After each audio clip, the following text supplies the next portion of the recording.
할렐루야. 안녕하세요. 저는 소아 7교구 김원숙 목장의 박은희 성도입니다. 먼저 사랑하는 주님께 감사와 찬양을 드립니다. 이 시간 저의 삶은 하나님의 계획하심 속에 있음을 고백합니다. 지금까지 하나님을 믿고 신앙생활을 하면서 감히 제가 전도 간증을 하게 되리라고는 상상해 본 적이 없어 부족한 저의 입술로 간증을 해도 되는지 걱정이 앞섰습니다. 간증을 준비하는 동안 여러 가지 육체적으로 힘들고 정신적으로 시험에 들었지만 매일매일 기도로 준비하는 귀한 시간을 통하여 저의 삶 속에서 하나님을 향한 믿음과 그분과의 관계를 다시금 돌아보게 되었습니다.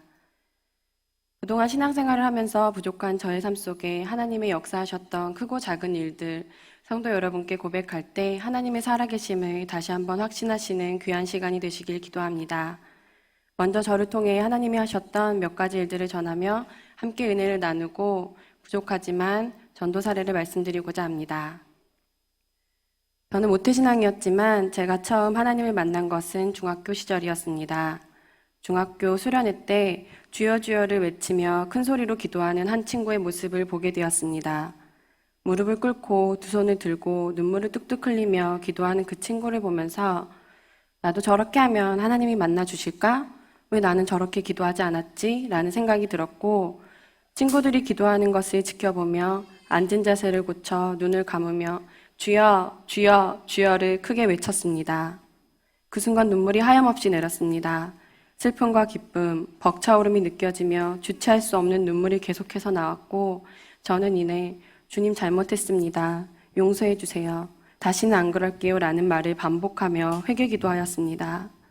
그동안 어리석게 하나님을 보여달라고 조르던 저의 모습, 뜻대로 되지 않을 때 하나님이 살아계시긴 하시는 걸까 하는 의구심들, 왜 내 기도는 안 들어주시는 거야 하던 어리석음, 나만의 하나님이라 착각하면서 교만했던 모습, 저의 잘못된 모습들이 떠올라 한없이 눈물이 흘렀습니다.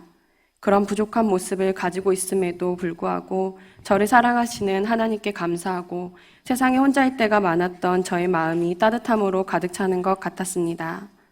어릴 때부터 힘들고 지칠 때나 혼자만의 시간이 생기게 되면 항상 기도 노트를 쓰기 시작하였습니다. 중고등 시절 학교에서는 늘 수줍고 말이 없었던 성격이어서 기도 노트를 통해 저의 내면적인 참모습을 많이 알아가기도 했습니다. 그렇게 하나님의 존재를 확신하면서 중고등 시절을 보내게 되었습니다. 하지만 청년이 되면서 교회 생활이나 기도 생활에 점점 집중을 하지 못하여 주일에 예배를 참석하긴 하였지만 어릴 적 순수한 믿음과 주님에 대한 의지, 순종, 말씀과는 조금씩 멀어지게 되었습니다. 그때 저는 세상 속에서 해결을 하려 하였고 부모님께 의지하며 언제나 부모님 뒤에 숨어서 제가 편한 쪽으로만 살아가려 하였습니다. 대학생활 또한 열심히 생활하다기보다 그저 졸업을 하기 위하여 억지로 다니면서 딱히 열정을 느끼지도 못하였고 뭐든 재미와 흥미 위주를 찾아 행하면서 죄를 짓는 저를 합리화시켰습니다. 그 무렵 저는 하나님과 점점 더 멀어져만 가서 주일 예배를 드리면 죄책감, 두려움 등으로 기도를 시작할 수가 없었고 기도를 하는 것 자체가 매우 힘들게만 느껴졌습니다.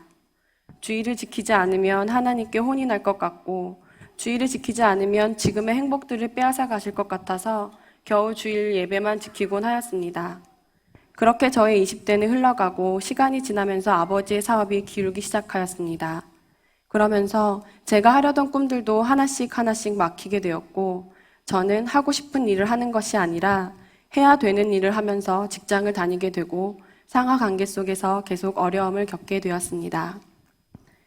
지금 생각해보면 그때 주님께서 저에게 원하셨던 것은 다시 하나님 앞에서의 순종이었을 텐데 저는 그때 신앙 속에서 더더욱 반항을 하게 되어 왜 나를 이렇게 지치고 힘들게 하세요? 제가 하나님 앞에 무엇을 잘못했는데요? 라면서 따지곤 했습니다. 하물며 저는 결혼에 대한 환상과 결혼에 대한 소망이 없었습니다. 한 남자와 평생을 살아가면서 희생할 자신이 없었고 그렇기엔 제 자신을 너무 사랑하였기에 결혼을 하지 않겠다고 다짐을 하기도 하였습니다. 그런 저에게 하나님은 지금의 남편인 석대한 성도를 만나게 하셨고 석대한 성도를 만나면서 저의 삶은 조금씩 바뀌기 시작하였습니다. 20대 초반에 한 집회에 참석하였을 때 설교하시던 목사님께서 배우자를 위한 기도를 미리미리 하는 게 좋다고 하셔서 어느 날부턴가 기도 노트에 나의 미래의 배우자라는 기도 제목으로 하나씩 번호를 달며 세세하게 적어 기도를 시작하였습니다. 만약 결혼을 하게 된다면 기도했던 사람과 하고 싶었습니다. 남편을 만났을 때 저는 결혼을 해야겠다는 확신을 갖게 되었고, 연애를 하면서 제가 했던 배우자 기도가 하나씩 떠오르며 정말 하나님께서 제가 기도했던 배우자를 만나게 해주신 것에 감사했습니다. 결혼과 동시에 외국에 나가 넓은 세상을 경험하고 왔으면 하는 양가 부모님의 바람대로 저희는 필리핀의 어학연수를 거쳐 약 1년여간 호주에서 신혼생활을 하였습니다. 언어가 통하지 않게 되자 외로움과 두려움이 크게 느껴졌습니다. 모든 일이 두렵게만 느껴졌고, 그럴수록 저희 부부는 예배를 빠지지 않고 교회 생활에 충실히 하며 호주의 워킹홀리데이로 오는 한국 청년들을 교회로 전도하는 역할을 맡게 되었습니다. 길거리 노방 전도를 하면서 타국에서의 어려움을 믿음으로 극복할 수 있게 청년 사역을 하기도 하였습니다. 일반적인 부부와 다르게 신혼을 타국에서 지내며 남편과 저는 사랑하는 사이이자 부부이며 동지애를 느끼는 친구가 되어갔고, 많은 여행을 하면서 서로의 단점과 장점을 보며 더욱 사랑하는 부분이 커지기도 했고 포기하는 부분이 생기기도 하였습니다. 너무나 감사한 것은 기도하고 저희가 구할 때마다 머무를 거처와 물질을 항상 예비해 주셔서 좋은 사람들과 함께 지내고 물질이 부족하지 않게 늘 채워주셨습니다. 호주에서 1년쯤 되었을 때 저의 나이가 31살이 되었습니다. 주변의 친구들이 결혼 후 아이를 갖고 낳는 모습을 보면서 갑자기 아이에 대한 조급함이 몰려왔습니다. 신랑과 저는 아이를 두고 하나님께 새벽 기도 때마다 건강하고 튼튼한 아이를 하나님이 계획하신 때에 주세요라며 기도하게 되었고, 그렇게 기도 시작한 지 몇 개월 뒤 저희 부부에게 첫 아이 훈이를 주셨습니다. 훈이를 통하여 외국에서의 모든 일정을 접고 한국으로 와서 한국의 삶을 시작하는 계기가 되었고, 한국에 온 저희 부부는 어느 지역에서 한국의 삶을 시작할지 많이 갈등하고 고민하게 되었습니다. 그러다 신랑의 친형인 성몽희 집사님의 조언으로 이곳 광명에 터를 잡아 시작하였습니다. 아무것도 없이 시작한 광명에서의 삶에서 제일 어렵고 힘들었던 것은 물질이었습니다. 모아놓은 돈을 조금씩 써갔지만 점점 출산일이 가까워올수록 저의 불안함은 불순종으로 바뀌었고, 그 모습은 신랑에게 조급함으로 전이되었습니다. 그동안 몸이 힘들다는 핑계로 기도 생활에 소홀했고 큐티에 집중하지 못하였던 저의 모습이 생각나면서 남편에게 새벽 기도를 하면 어떻겠냐고 제안하였습니다. 신랑은 흔쾌히 동의해 주었고 저희 부부는 다시 새벽 기도부터 시작하였습니다. 매일 새벽 눈물로 기도하였습니다. 새벽 기도를 시작하면서 신랑의 일이 서서히 풀리기 시작하여 원하던 일이 하나씩 해결되었습니다. 주님이 지켜주셔서 아들을 건강하게 출산하고 12개월 돌 무렵이 되었을 때는 생활이 안정이 되어 저희가 기도한 만큼의 물질이 매달 수입으로 생기게 되었습니다. 그 당시 집 근처 조그만 개척교회를 섬기고 있었는데 교회에서 믿음 생활을 하며 매주 찬양과 기도에 갈급함이 생겼습니다. 아들이 점점 커가고 저희 가정에 둘째 아이가 생기면서 어린이 예배를 드리는 것이 좋겠다는 생각이 들었습니다. 그 무렵 성몽희 김원숙 집사님 가정이 오병이어 교회에서 신앙생활을 하시는데 너무 좋다고 이야기하셨고 여러 가지 받은 은혜들을 저희에게 전해주셨습니다. 형님 가정을 통하여 2015년 4월 치유집회에 참석하였습니다. 한동안 가슴이 뜨겁게 찬양을 해본 적이 별로 없었는데 치유집회 시작을 하면서 목사님의 찬양에 너무 은혜를 받고 가슴이 벅찼습니다. 이곳에 있어야 제가 더 올바르게 믿음 생활을 할 수 있을 것 같은 막연한 기대가 생겼고, 다니던 교회의 사정을 말씀드리고 다음 달 5월 오병이어 교회에 등록하게 되었습니다. 어린이집을 다니지 않았던 첫아이가 생각보다 빠르게 유아 예배에 적응해 주었고, 바빠서 주일에도 과외를 하던 신랑도 오병이어 교회를 다니면서는 주일에는 과외를 하지 않게 되었습니다. 조금 더 예배에 집중할 수 있게 된 것도 감사하였는데 교회에 있는 양육 프로그램을 접하면서 말씀에 대하여 더욱더 간절해지고 갈급함이 생길 것 같습니다. 저희 부부는 형님인 목자 집사로부터 매주 한 번씩 양육을 받으며 제가 알지 못한 하나님의 영역과 예수님의 사랑을 알게 되었고, 지금까지 내가 알던 신앙은 기독교의 단면만을 믿은 부조화의 신앙임을 깨닫게 되었습니다. 한없이 제가 작아지고 부끄럽기도 하였던 지난 양육 시간들이 지나고 둘째 아이가 세상에 나오면서 저의 삶은 바뀌기 시작했습니다. 계속되는 성경 공부를 통해 제가 아는 주님, 제가 아는 하나님을 다른 사람들에게 전해야겠다는 마음이 생기게 되었고, 그동안 살아오면서 나만 복받으려 했고 나만 구원받고자 신앙 속에서 좋은 것만 받고 누리려 했던 것이 죄스럽게 여겨졌습니다. 저의 첫 번째 전도 사례입니다. 광명에 와서 친구가 한 명도 없던 저에게 첫 친구가 되어준 자매가 있었습니다. 저보다 육아 선배로 저에게 많은 것을 알려주고 고마운 친구였고 그 친구와 이야기를 나누며 함께 육아를 공유하는 것도 좋았고 누군가를 만나서 저의 이야기를 할 수 있다는 것이 감사하였습니다. 이런저런 이야기를 나누면서 자매가 신앙생활을 못하고 있다는 것을 듣게 되며 열심히 섬기던 친구가 주일도 지키지 못한다고 하니 저는 제가 겪은 일들이 스쳐 지나가면서 친구에게는 말하지 못했지만 함께 신앙생활을 하고 친구가 주일을 잘 지켜나갈 수 있게 해달라고 기도하였습니다. 어느 날부턴가 저는 조금 용기를 내어 함께 교회 가자고 이야기하였습니다. 과거에 저는 친구들이나 지인들에게 절대로 교회 가자는 말을 하지 못했습니다. 제가 하나님을 전하면 저를 이상하게 볼까봐 염려했고 저를 피할까봐 두려워했습니다. 그랬던 제가 너무나도 확신에 찬 모습으로 친구에게 교회 나가기를 권하고 있었고 여러 가지 이유로 지금 당장은 다닐 수 없다는 친구에게 널 위해 기도할 거라며 이야기하고 실제로 친구를 위하여 기도 훈련지 퇴신자를 위한 기도에 이름을 넣고 기도하기 시작하였습니다. 때때로 저에게 와닿는 말씀을 카카오톡으로 보내주기도 하였고 친구에게 힘이 될 성경 구절을 보내주며 항상 제가 기도하고 있음을 이야기했습니다. 저는 친구가 신앙을 회복하기를 간절히 원했습니다. 때마침 올해 4월에도 작년에 제가 은혜 받은 그 치유 집회를 한다는 이야기를 듣고 저는 친구에게 제가 받은 은혜를 너에게도 느끼게 해주고 싶으니 딱 하루만 시간을 내서 집회에 참석해보는 게 어떠냐고 물어보았습니다. 정중하게 거절할 것을 예상하고 물어본 것이었는데 제 예상과는 다르게 흔쾌히 집회에 참석하겠다고 하였습니다. 저는 너무 감사했습니다. 치유 집회 이후에 친구는 자녀들과 함께 예배에 참석하고 있으며 새가족 교육을 받으며 목장 집회를 통하여 열심히 신앙생활을 하고 있습니다. 아직 친구의 신랑이 주님을 믿지 않아 만날 기회를 기도하고 있었는데 마침 얼마 전 친구 시댁에 장례가 생겨 남편들과 함께 조문을 가서 인사를 나누니 마음이 많이 열리는 것을 느낄 수 있었습니다. 늘 친구 신랑을 위해 목장원들과 함께 기도하고 있는데 머지않아 아내와 주의를 지키며 아이들과 예배하는 날이 올 것이라 믿습니다. 저의 두 번째 전도자는 저의 아들 훈이의 어린이집 친구 엄마입니다. 작년부터 등하원길에 인사하며 친분이 생겼고 아이들이 4세가 되면서 엄마들이 서로 만남을 갖고 아이들에 대해 이야기를 나눌 시간이 많아졌습니다. 그러면서 자연스레 각자의 상황과 힘든 점을 공유하게 되었습니다. 그 성도의 이야기를 들을 때면 진심으로 걱정이 되기도 하고 함께 공감하면서 그 성도의 감정을 이해하고 싶었고 지금도 더 행복하길 기도하게 되었습니다. 저희 아이들이 다니는 어린이집에는 기도와 찬양을 많이 하는 편인데 그 성도의 첫째 아이가 집에 오면 기도를 하자고 하고 찬양을 흥얼거리기도 한다는 말이 자꾸만 떠올랐습니다. 고등학교까지 신앙생활을 하다가 지금은 믿지 않는 가정의 남편과 결혼하여 시댁에서 부모님과 함께 살다 보니 아무래도 불편하고 힘든 부분들이 있었기에 믿음 생활을 하면 조금씩 나아질 것 같은 확신이 생겨 만날 때마다 언니는 교회 가서 기도해야 돼. 기도하면 다 해결될 거야. 교회 가자 언니. 이런 말이 저절로 나올 때가 많았습니다. 이 성도님께서도 치유 집회에 나와보라고 권하니 시부모님과 함께 사는데 믿지 않은 부모님이시기에 교회를 계속 다닐 수는 없다고 했습니다. 딱 한 번만 치유 집회에 참석해보자고 권하였고 시간을 내어 참석하게 되었습니다.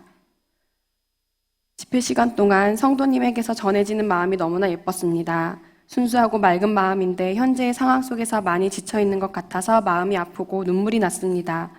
기도 시간에 눈물을 흘리며 흐느끼는 모습을 보면서 성도님과 함께 주시기를 간절히 기도하였습니다. 치유 집회가 끝나고 교회에 다니자고 권하였지만 쉽게 결정할 수 있는 문제가 아니라는 대답을 듣게 되었습니다. 하지만 저는 포기하지 않고 친구와 언니를 위해서 매일 기도 훈련집을 통하여 혹은 태신자 카드를 통하여 생각날 때마다 기도하였습니다. 어느 날 커피 한 잔을 마시며 주일날 아침에 혼자 아이들을 데리고 놀아서 힘들었다는 말에 주일에 혼자 애들 보는 거 힘들면 교회 와서 같이 보면서 예배드리자고 이야기하였고 성도님은 그럴까? 근데 부모님이랑 신랑한테는 뭐라고 하지? 하며 걱정하였습니다. 저는 잘 이야기해보고 이번 주부터 다녀보자고 권하게 되었습니다. 다행히 첫째 아이가 너무나도 교회를 좋아해 주었고 성도님도 매주 나오면서 말씀으로 회복되고 기도를 통해 많은 것을 깨닫게 된다며 행복했습니다. 마치 준비된 영혼처럼 느껴졌습니다. 그런데 주의를 4번 정도 지킬 무렵 저희와 친하게 지내는 다른 교인으로부터의 방해가 시작되었습니다. 아직 성도님이 새신자이기에 조심스러워 인간적인 마음의 양육보다는 적응하는 것에 집중했던 동안 다른 교회 다니는 지인이 자신의 교회에 제가 전도한 성도님을 목장 모임에 초대하였고 그저 단순한 뜨개질 모임인 줄 알았던 성도님은 그곳에서 말씀을 배우고 기도하며 약 4주 정도 다른 교회 목장 모임에 참석하게 된 것입니다. 그 교인들은 전도한 성도님이 오병이어 교회에 등록한 것을 알고 있으면서도 계속해서 자신들의 교회에도 참석하기를 원하였고 그 사실을 알고 있었던 저는 대수롭지 않게 생각하였는데 얼마 지나지 않아 제 판단이 잘못되었다는 것을 알았습니다. 다른 교회 지인은 저와 이야기 속에 제가 전도한 성도님을 자신의 교회에도 데리고 가서 스스로 교회를 선택할 수 있게 하는 것이 어떠냐고 물어왔고 저는 너무나도 황당한 일이었지만 그런 일은 있을 수 없다고 반박하지 못하고 하나님만 믿을 수 있다면 어느 교회인들 그것이 무슨 상관이겠냐고 마음에도 없는 답을 하였습니다. 그 일이 있고 난 뒤 다른 교회 지인은 그분을 집으로 부른 뒤 자신의 목자 집사님을 모시고 와서 성경 구절을 읽고 이야기를 나누며 예수님을 영접하는 일을 행하였습니다. 타교의 지인은 저에게 제 덕분에 자신도 곁다리로 열매를 맺었다며 저에게 고맙다는 인사를 하였고 저는 속상하고 억울한 기분이 들었습니다. 성도님이 예수님을 영접한 것은 감사하고 감사한 일이었지만 그분을 전도한 것은 난데 다른 사람으로부터 시작되었다는 것에 하나님 앞에 죄스럽고 부족한 제 모습에 실망하며 한없이 눈물이 났습니다. 다신 안 볼 사이가 아니기에 화를 내거나 감정적으로 다툴 수도 없었습니다. 저는 저희 목장의 목자이신 집사님과 교구장님께 상황을 얘기하며 울면서 호소했습니다. 제가 그 영혼을 위해 얼마나 많은 시간을 기도했는지 목자님과 교구장님은 아신다고 하시며 저를 위로해 주셨고 제 마음을 성도님이 알 것이니 걱정 말라고 했습니다. 사실 저는 두려웠습니다. 제가 전도한 열매를 다른 교회에 잃을까 두려웠습니다. 그리고 그 부족한 제 모습을 보면서 말로는 하나님만 믿으면 어느 교회든 상관없다며 큰 소리를 치던 속과 겉이 다른 저의 속마음이 너무 부끄러웠습니다. 성도님이 전도자를 잘못 만나서 온전히 믿음이 자라지 않는 것은 아닐까 걱정스럽기도 하였습니다. 그렇게 힘들어하던 저에게 그 성도님은 너로 인해 교회를 다시 다니려고 마음먹은 거였고 오병이어 교회를 통해 하나님을 다시 만났으니 다른 교회를 섬기는 일은 없을 거라며 염려 말고 미안하다고 고백하였고 저희 두 사람은 한참을 부둥켜 안고 울었습니다. 저 또한 조금 더 큰 마음으로 성도님의 상황을 이해하지 못하고 속상해했던 제 자신을 돌아보며 왜 우리 두 사람에게 이런 기이한 일이 벌어진 건지 되돌아보았습니다. 말씀의 갈급함과 기도의 목마름이 있던 새신자인 성도님에게 주일 새가족 교육을 시작으로 화요일 기도 모임, 수요일 맘장 모임, 목요일 전도 모임, 금요일 목장 모임을 함께 하게 되었고 기도와 전도 모임을 함께 하면서 하나님께서 저희 두 사람에게 원하시는 것을 깨닫는 기회가 되었습니다. 참으로 감사한 것은 이 일을 통하여 저는 오병이어 교회가 정말 나의 교회임을 확신하게 되었습니다. 우리 교회 양육 시스템을 다시 한번 되돌아보며 전도할 수 있는 의지가 강해지고 다른 교회가 지니고 있지 않는 오병이어의 좋은 점을 다시 새기는 기회가 되었습니다. 또한 이 일로 인하여 저는 한 번 인도한 열매를 위해 끝까지 기도의 끈을 놓치면 안 되는 이유와 새신자를 양육해야 하는 절대적인 이유를 깨달았습니다. 하나님께서 저에게 이런 고난의 시간을 통하여 귀한 믿음의 열매를 주시고 기도의 동역자를 주신 것만 같아서 너무 감사합니다. 하나님께서 저는 그저 새신자를 교회에 인도하는 도구로 사용하신 것 같았습니다. 성도님 역시 남편이 아직은 함께하지 않지만 얼마 전 저희 목장에서 남편들과 함께 모임을 할 때 흔쾌히 참석해 주었고 아이들과 성도님이 교회 올 때 데려다주고 데리러 오면서 지원해주는 든든한 지원병이 되어주었습니다. 저희 목장 식구들과 성도님이 간절히 기도하고 있기에 조만간 함께 예배할 것이라고 믿습니다. 이렇게 귀한 두 명의 축복받은 사람들과 매주 함께하면서 저의 삶도 많이 바뀌었습니다. 예수님을 믿으세요, 교회 다니세요라는 말을 어렵게만 느끼고 두려워했었는데 너무나도 쉽고 당연하게 느껴지면서 주변의 지인들에게 하나님을 믿어야 한다고 이야기하며 다니게 되었습니다. 그리고 얼마 후 가끔씩 마주치던 앞집 아가씨와 길을 같이 걸어가게 되었고, 그 친구가 언니는 늘 행복해 보여요. 언니 보면 결혼하고 싶어요. 라면서 저에게 관심을 표현하였습니다. 저는 기도하면 좋은 배우자를 만날 수 있어요. 저는 세세하게 하나님께 기도했어요. 한번 해보세요. 라는 말에 어떻게 기도하는지 자세히 물어보길래 교회를 다니냐고 묻게 되었고, 교회를 다니다가 요즘에는 못 나간다는 말에 조금의 망설임도 없이 우리 교회 같이 다닐래요? 물어보게 되었습니다. 그렇게 바쁘게 서로 헤어지게 되었는데 그 후로 2주 정도 그 친구를 만날 수가 없었습니다. 마주치게 해달라고 기도하였지만 2주 동안 계속 만날 수가 없어 실망하던 와중에 주일 예배 후 집에 가는 길에 입구에서 딱 마주치게 되었습니다. 저는 주저없이 전화번호를 알려달라고 했고 그 뒤부터는 매일 카톡을 하면서 서로 이야기를 나누었습니다.